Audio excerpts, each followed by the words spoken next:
कल देश के सर्वोच्च सदन में भारतीय जनता पार्टी के सांसदों ने मंत्री पीयूष गोयल के नेतृत्व में जो कुछ भी किया वो अत्यंत शर्मनाक है, वो अत्यंत दुर्भाग्यपूर्ण है और सत्ता पक्ष की दबंगई को प्रदर्शित करता है। वो दबंगई क्यों की गई, वो बदसलूकी क्यों की गई, ये बिंदुवार मैं आपको बताना चाहता हूं। समाजवादी पार्टी के सांसद जावेद अली खान एक बिल लेकर आते हैं कि ओबीसी का आरक्षण उनकी जनसंख्या के अनुपात में दिया जाए। यह उनका बिल है, प्राइवेट मेंबर बिल, जिसमें वो मांग कर रहे हैं कि पिछड़े वर्ग की जितनी संख्या है उसके हिसाब से उनको ओबीसी का आरक्षण दिया जाए। इस बिल के आते ही भारतीय जनता पार्टी आग बबूला हो जाती है, भारतीय जनता पार्टी का खून खौलने लगता है। उनको लगता है अरे इस देश के सदन में कैसे ओबीसी के आरक्षण उनकी संख्या के आधार पर दिए जाने पर चर्चा हो सकती है। और इस बौखलाहट में वो क्या करते हैं मैं आपको दिखाना चाहता हूं। कल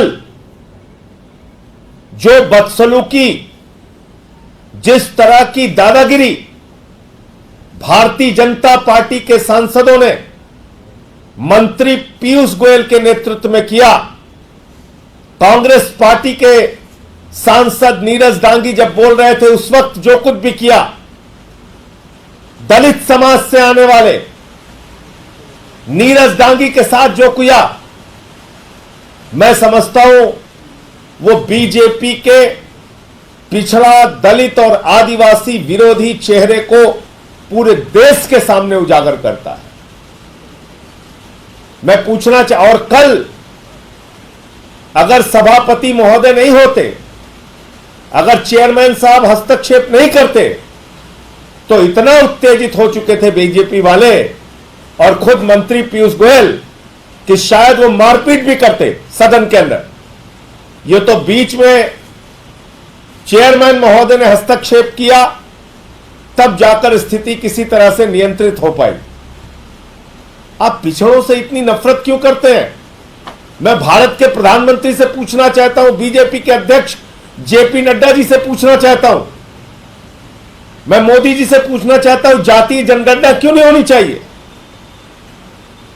जितनी जनसंख्या पिछड़े वर्ग के लोगों की है उस अनुपात में उनको आरक्षण क्यों नहीं मिलना चाहिए?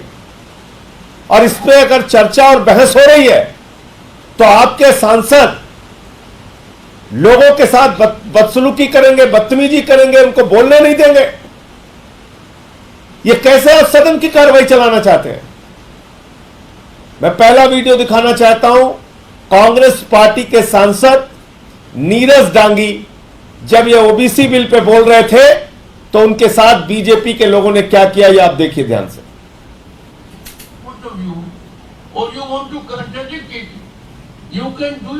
नहीं, 1 मिनट 35 सेकंड का एक वीडियो।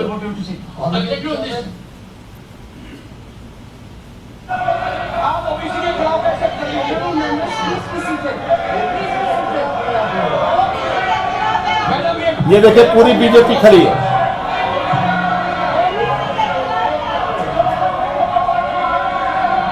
ये सदन में ओबीसी के खिलाफ है। ये सामने आ गया है, ये सामने आ गया है। मैं कंटिन्यू करना चाहूंगा मैम। 50% की सीमा को खत्म। ये कांग्रेस के सांसद है नीरज डांगी। आरक्षण शुरू में पिछड़ी जातियों के उत्थान के लिए था और समय के साथ में जातियों को लाभ प्रदान करने के लिए आरक्षण की सीमा बढ़ाना चाहते हैं। तमिलनाडु में पहले से ही 69% आरक्षण है और इसे भी सुप्रीम कोर्ट में चुनौती दी गई। लगातार बीजेपी हंगामा कर रही है। कांग्रेस सदैव ही संसद में ये मांग करती रही है कि जाति आधारित जनगणना कराई जानी चाहिए, क्योंकि 30 राज्यों और केंद्र शासित प्रदेशों में पिछड़े वर्ग ये जाति जनगणना की मांग कर रहे हैं। कोटा सीमा पहले ही पार कर चुके हैं।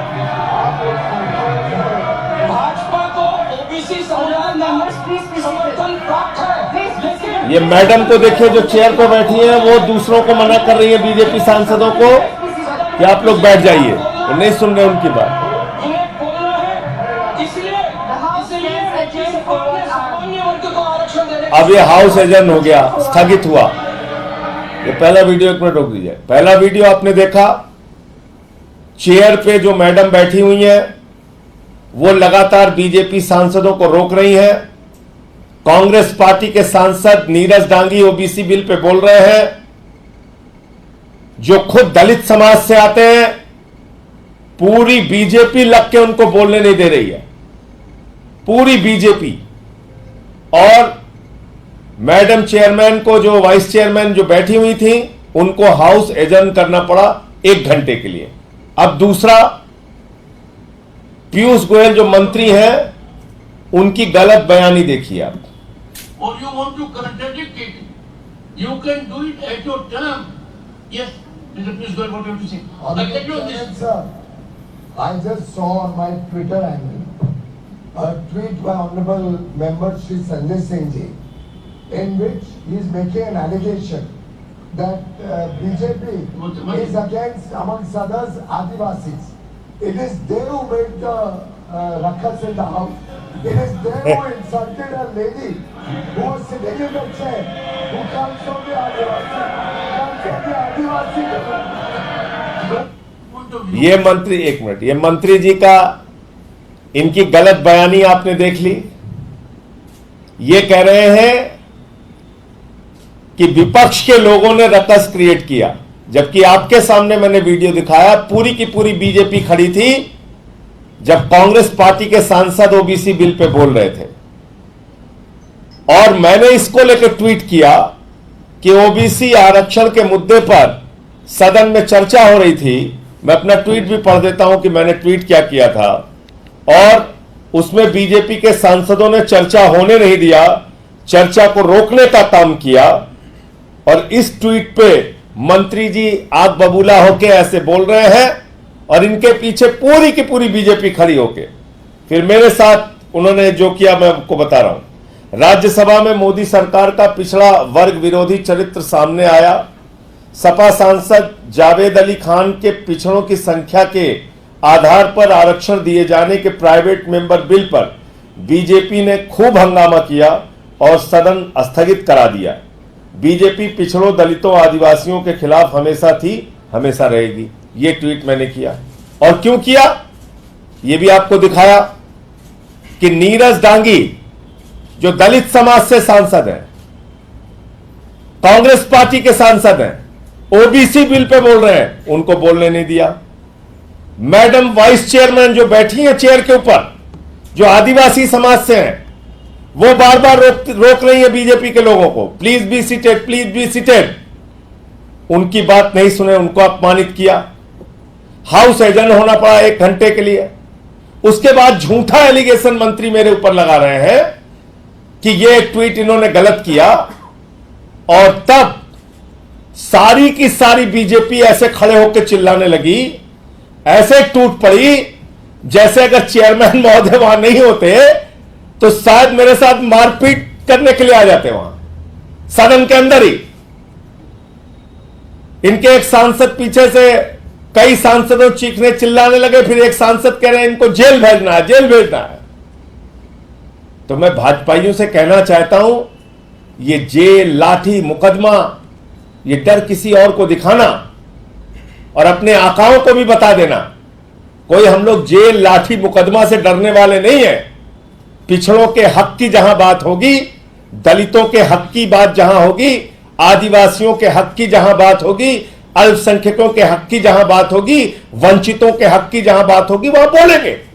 एक नहीं 1000 बार बोलेंगे। यह आम आदमी पार्टी बनी है समाज के कमजोर वर्गों के लिए आवाज उठाने के लिए। आप हमारा गला दबाने की कोशिश करेंगे, वहां पे हमको बोलने नहीं देंगे।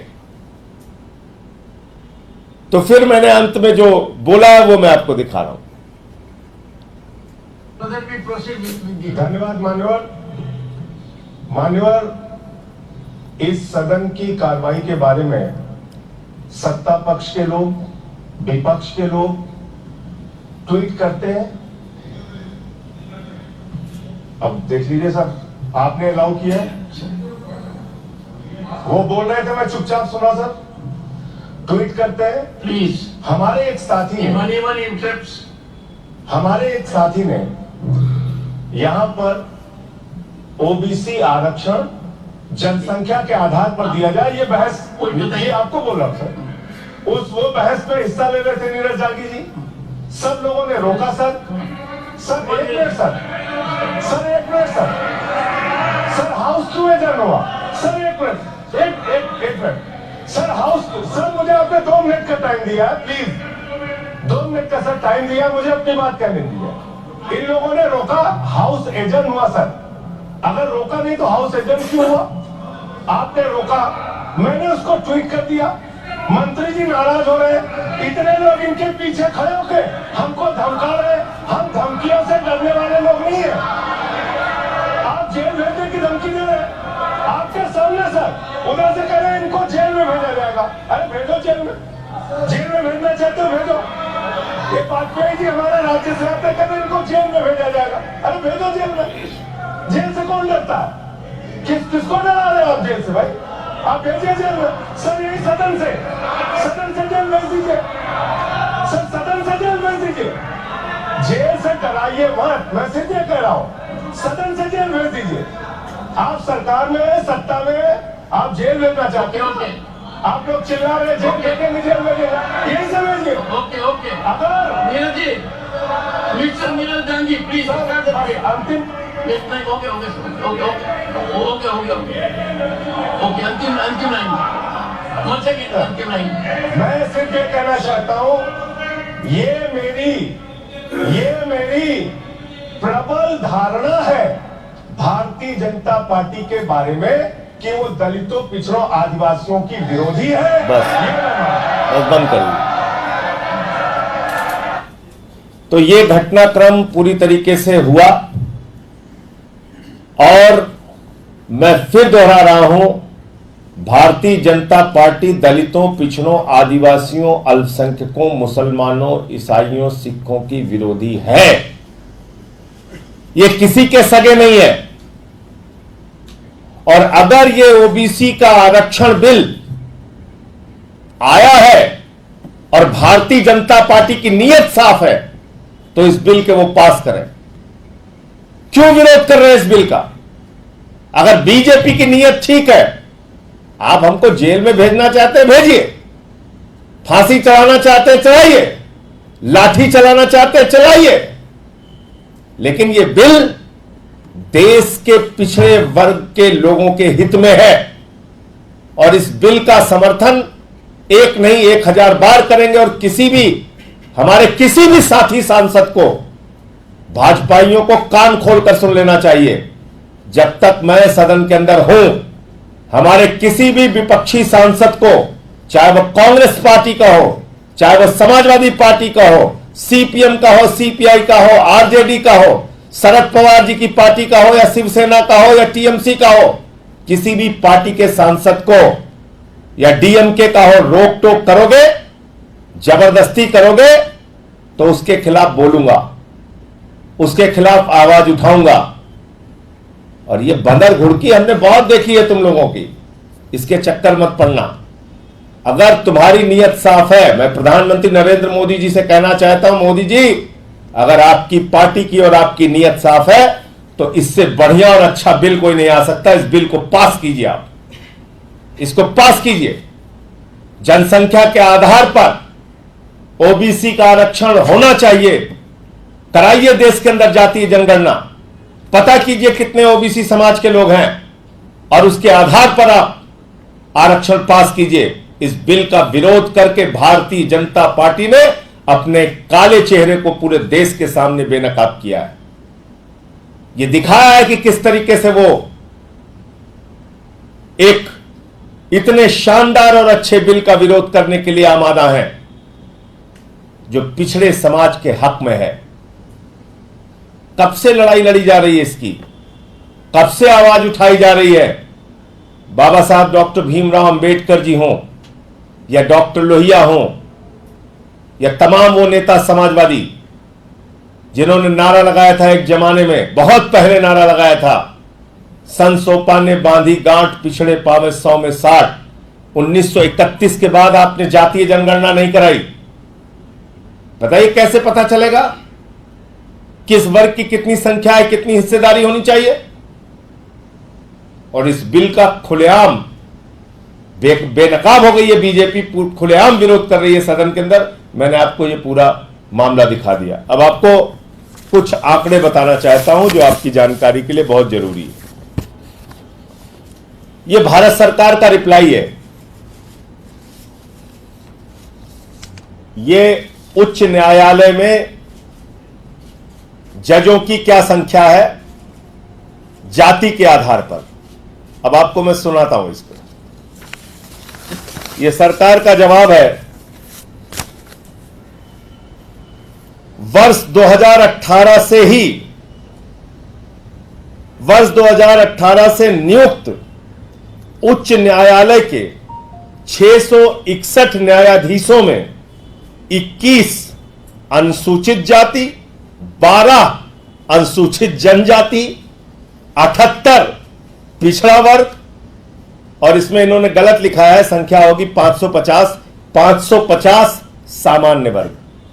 यानी सामान्य वर्ग से 550 जज है 2018 के बाद जो नियुक्त हुए हैं हाई कोर्ट के अंदर। ओबीसी से 78 है, एसटी से, शेड्यूल ट्राइब से 12 है, और एससी से, शेड्यूल कास्ट से 21 है। यह है, यह मेरा जवाब नहीं है, मोदी जी की सरकार का जवाब है। यह है, इसलिए ये लोग विरोध कर रहे हैं। जब हमने पूछा कि क्या जुडिशरी में आरक्षण की व्यवस्था लागू करने की कोई योजना है, मंत्री जी का जवाब है, वो वीडियो आप लोगों ने देखा होगा, उन्होंने कहा साफ साफ कहा नहीं। चलिए ये भी बात, ये अलग हो गया। अब आते हैं दिल्ली विश्वविद्यालय और देश भर के विश्वविद्यालयों के बारे में। अब देश भर के विश्वविद्यालयों की जो हकीकत है, क्यों ये लोग ओबीसी आरक्षण का विरोध कर रहे हैं, ये समझिएगा आप लोग। जो देश भर में केंद्रीय विश्वविद्यालय में 2020 तक का आंकड़ा है, उसके बाद और स्थितियां बदली होंगी। एससी कैटेगरी में प्रोफेसर स्वीकृत पद, एससी कैटेगरी में प्रोफेसर स्वीकृत पद 297। मौजूदा लोग जो कार्यरत हैं 51, खाली पद 246। प्रतिशत में 82.82%। पूरे देश भर के विश्वविद्यालयों में एससी समाज के लिए जो पद आरक्षित है उसमें से 82% पद खाली है, उसको भरा नहीं गया।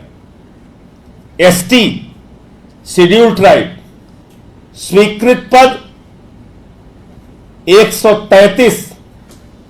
मौजूदा जो लोग कार्यरत हैं मात्र 8, खाली पद 125। प्रतिशत में 93%। देश भर के विश्वविद्यालयों में 2020 तक शेड्यूल ट्राइब में जिन लोगों के पद स्वीकृत हैं, जितने पद स्वीकृत हैं उसमें से 93% खाली है। ओबीसी स्वीकृत पद 269, मौजूदा कार्यरत मात्र 9, खाली पद 260। 96% पद खाली हैं। ओबीसी में क्यों विरोध कर रहे हैं इस बिल का ये लोग? क्यों विरोध कर रहे हैं भाजपा वाले? ओबीसी में, पिछड़ा वर्ग में स्वीकृत पद 269 है, जो कार्यरत है उनकी संख्या 9 है, 260 पद खाली हैं, लगभग 96% पद खाली हैं। अब बात करते हैं पीडब्ल्यूडी कैटेगरी, डिसेबल्ड। स्वीकृत पद 70 है, जो मौजूदा कार्यरत लोग हैं वो 10 है, और खाली पद की संख्या है 60। यानी कि उनका भी, जो दिव्यांग है उनका भी 85.71% पद खाली पड़ा हुआ है।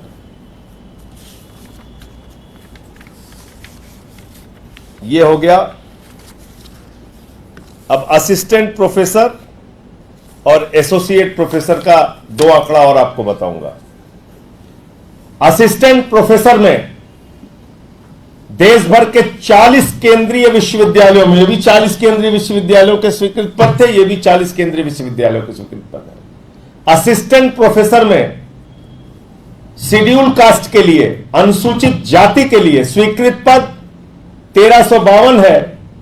मौजूदा जो कार्यरत लोग हैं वो 975 है, खाली पद 377 है, और प्रतिशत में इसकी संख्या 27.92 है। यानी कि 27% पद एससी के असिस्टेंट प्रोफेसर में खाली हैं। एसटी स्वीकृत पद 696, मौजूदा कार्यरत 463, खाली पद 233, यानी शेड्यूल ट्राइब में 33.4% पद खाली है। ओबीसी स्वीकृत पद 2178, मौजूदा जो कार्यरत है वो 1267, और खाली पद 911, 41.82% पद असिस्टेंट प्रोफेसर की पोस्ट पे खाली है। जो दिव्यांग लोगों के लिए आरक्षित पद है, स्वीकृत पद है 308, मौजूदा कार्यरत 151, खाली पद 157, यानी कि 50% पद खाली है, जो डिसेबल्ड, दिव्यांग उस कैटेगरी में आते हैं जिनको आरक्षण मिलता है। अब आ जाइए एसोसिएट प्रोफेसर। एसोसिएट प्रोफेसर में एससी कम्युनिटी के 602 स्वीकृत पद हैं, 141 लोग काम कर रहे हैं, 661 पद खाली है, 76% पद खाली है। एसटी में, शेड्यूल ट्राइब में 286 पद स्वीकृत है, 40 लोग काम कर रहे हैं इस कैटेगरी से, 246 पद खाली है, 86.01% पद खाली है। ओबीसी में 544 स्वीकृत पद है, 31 लोग काम कर रहे हैं, 513 खाली पद है, 94% पद खाली है ओबीसी कैटेगरी में एसोसिएट प्रोफेसर के। पीडब्ल्यूडी कैटेगरी दिव्यांगों के लिए 132 पद स्वीकृत है, 13 लोग काम कर रहे हैं, 119 पद खाली है, 90% पद खाली है। ये पूरी सच्चाई है, इसलिए ये ओबीसी आरक्षण का विरोध कर रहे हैं। इनको ओबीसी के, और तब मैं अगर कहता हूं कि भारतीय जनता पार्टी दलितों, पिछड़ों, आदिवासियों और इसके साथ एक और जोड़ देता हूं कैटेगरी, दिव्यांगों तक की विरोधी है, उनका भी हक मारा है। ये तो मैंने खाली एक आंकड़ा दिया है विश्वविद्यालयों का। और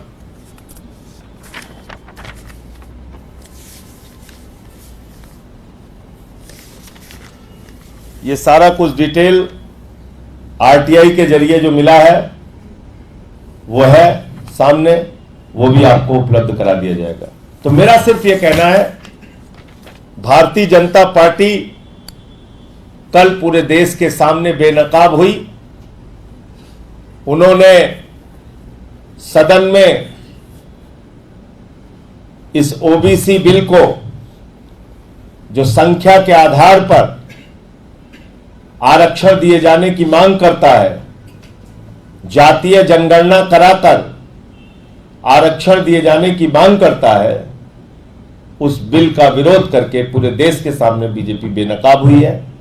ये बातें आपको कहनी थी। और एक जो जानकारी आपको कल हमारे महामंत्री ने दिया होगा, संदीप पाठक जी ने, 30 तारीख को अरविंद केजरीवाल जी की रिहाई की मांग को लेकर और उनकी बीमारी के सवाल को लेकर जिस तरह से उनको जेल में प्रताड़ित किया जा रहा है और उनकी शुगर लेवल कई बार 50 से नीचे या 50 के आसपास पहुंची, जो खतरनाक स्थिति है।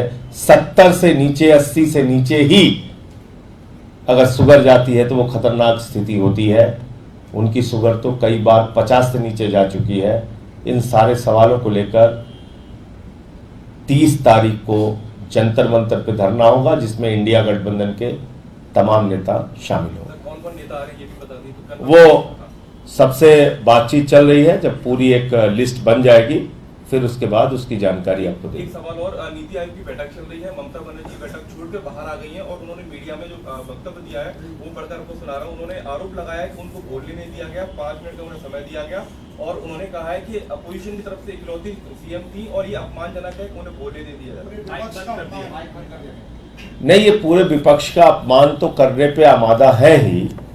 ईडी सीबीआई का दुरुपयोग करके सबको जेल में भेजते हैं, जांच एजेंसियों का दुरुपयोग करके जेल में भेजते हैं। तो ममता जी का जो बयान है वो 100% अपनी जगह सही है। और इसीलिए कल भी जब आप लोग पूछ रहे थे तो मैंने आपको ये बात कही थी कि जब संसद में विरोध हुआ कि राज्यों के साथ भेदभाव किया गया है बजट में, कई राज्यों का नाम तक नहीं लिया गया,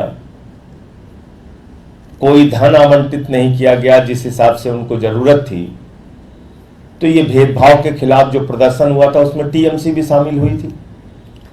तो ऐसी स्थिति में अगर आज वो गई हैं तो इसके पीछे सच्चाई जानने का उनका मकसद हो सकता है। वो गई, सच्चाई से रूबरू हुई और उन्होंने आके जो वक्तव्य आपके सामने दिया है वो सच्चाई है।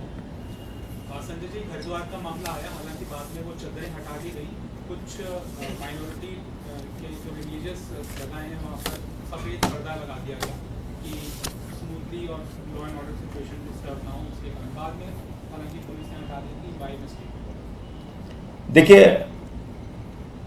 मुझे समझ में नहीं आता कि बीजेपी के मन में क्यों ये धारणा है कि हिंदू समाज के लोग दूसरे किसी वर्ग के, किसी धर्म के, चाहे वो मुसलमान हो, चाहे सिख हो, चाहे ईसाई हो, उनके धर्म स्थल को हम देख नहीं सकते या उनके सामने से हम गुजर नहीं सकते या उनके सामने से गुजरकर हम कोई अपना प्रयोजन नहीं कर सकते। ऐसा पता नहीं क्यों बीजेपी के लोग सोचते हैं, मुझे नहीं मालूम।